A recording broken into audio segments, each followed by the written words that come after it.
So happy Thursday, guys. Sorry for the late Facebook Live. So today we're chatting about project management and how even as solo traders or people that work kind of alone for the most part without an employed team can manage projects, and why we need to kind of be the leaders for ourselves on this. So when you think about, all the tasks that you may be doing, a product launch or launching a new marketing campaign, you're wearing all the hats. You're doing the strategy, then you're doing the marketing, then you're actually, producing the products or delivering the service, doing the follow-up customer relationship building, and product delivery. So there's a lot of all the hats that we have to wear. So being able to manage the processes means that we'll can work smarter, not harder, not be so stressed, and also not burn out. So we've talked about this a little bit about streamlining operations, so listing all the tasks that we have to do to accomplish for a certain task.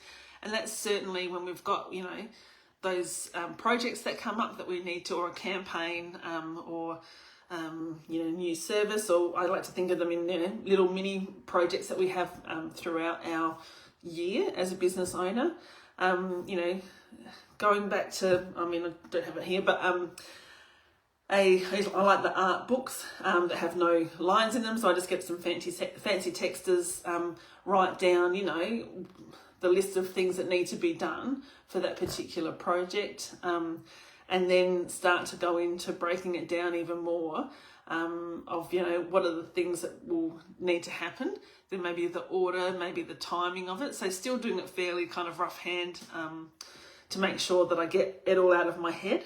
And then really project management is about structuring it so that you've got clear outcomes, expectations, due dates, a way of checking off to make sure that the big thing happens, the big picture happens when all those small things are done in a certain order. So there's certainly, like if you look in tools like Asana or Monday or Trello, they have project management templates.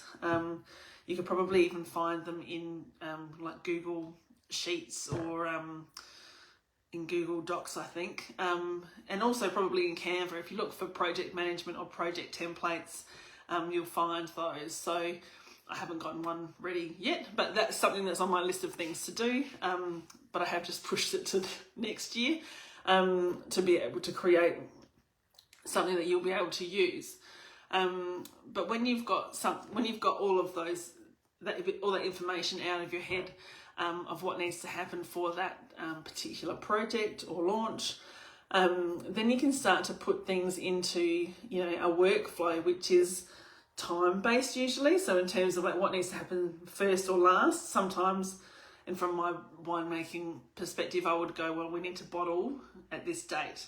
So then I would work backwards on what needs to happen to get that wine ready for bottling.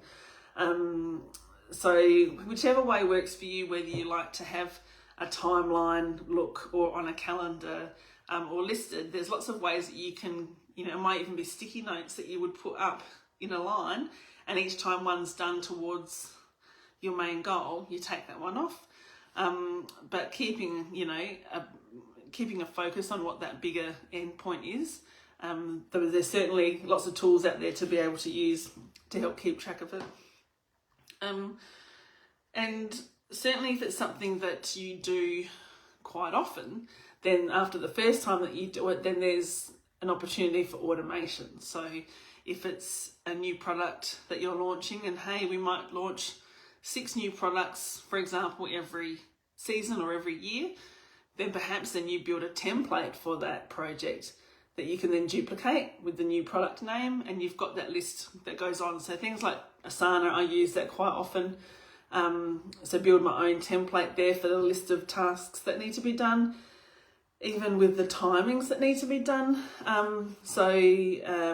There's certainly ways that you can build on it, but even just as simple as breaking it down into simple stages, and times, dates, maybe people. So if you do have consultants or freelancers or a team of people that will come in and help with a certain part of a project, you can always list that down.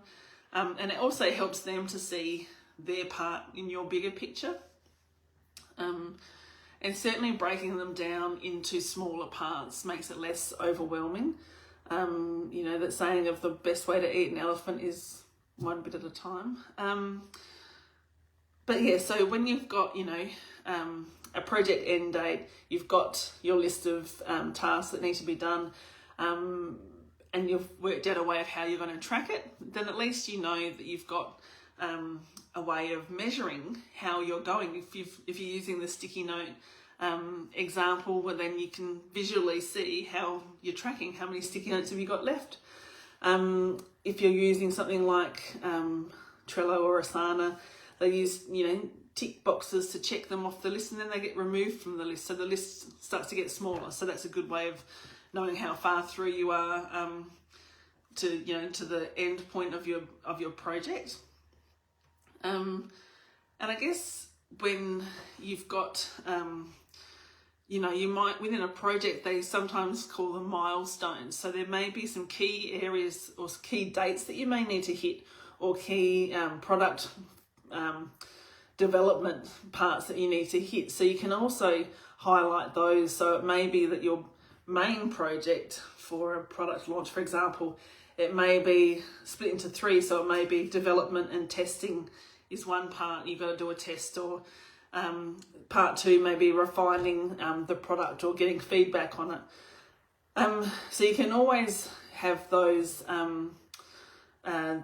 milestones built in there as well, and that can be, you know, an extra sticky note on those core topics, or when you've hit that bit, you go, right, we've gone to, you know, we've gone through the development stage, now we're into the testing and refining stage. So noting those milestones as well can also help you identify, you know, critical tasks in that project that mean that you're moving through it, and how close you are to, you know, to finishing that project. So next time, yeah, you've got something that you want to achieve which may be outside of normal day-to-day operations, think of it like a project and how you would achieve it.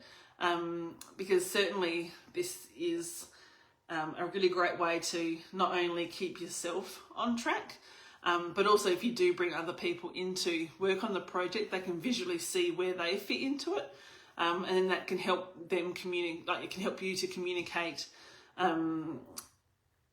what you need them to do. You'll get a better result, I think.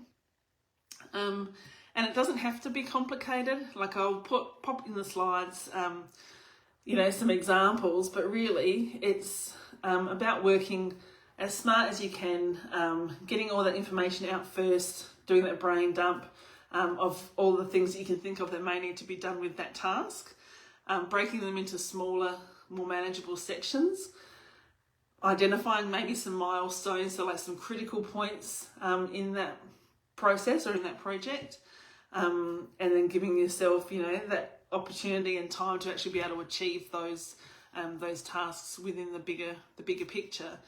And by doing that, you know, you usually, something that may seem quite overwhelming, hectic, manic, lots of things to go on, if you break it down into smaller parts, it can make it a lot more manageable and achievable, which is what we want at the end of the day.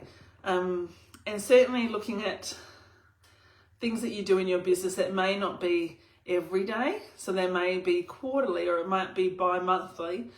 Have a look and see if you can set up a template for that, maybe a little mini project or that procedure, because then again, the next time you do it, you don't have to think about all these steps. You can save yourself some time, save yourself some brain energy, and actually, you know, concentrate on actually getting that outcome done rather than what are the steps that I need to do. So a lot of the time, the hardest part is the first time that you do it, but then by documenting it, by having some process around it, it means that the next time you do it will be quicker, the next time will be quicker, and so on. So yes, we're all about working smarter, not harder, but being as efficient as we can and productive, because that's going to help us be sustainable in our businesses. But yeah, so that's really, a project, my take on, even as a solo person in my business, how I can manage myself with project management. And keen to have, any of you guys reach out, any ideas, what you've found works for you, whether you've used tools like Trello, Asana, ClickUp, or used, any of the Google suite for project management spreadsheets. You can still, it's pretty easy to be able to use that as a template as well. So I don't think you have to pay for a lot of, fancy software. It really is, as easy as that. Your calendar, because you can put in, due dates and use them as a way to check off tasks that you've got. So whichever way you find works for you, stick to that for maybe your next project and let us know how it goes. Cool. I'll see you next week. Bye.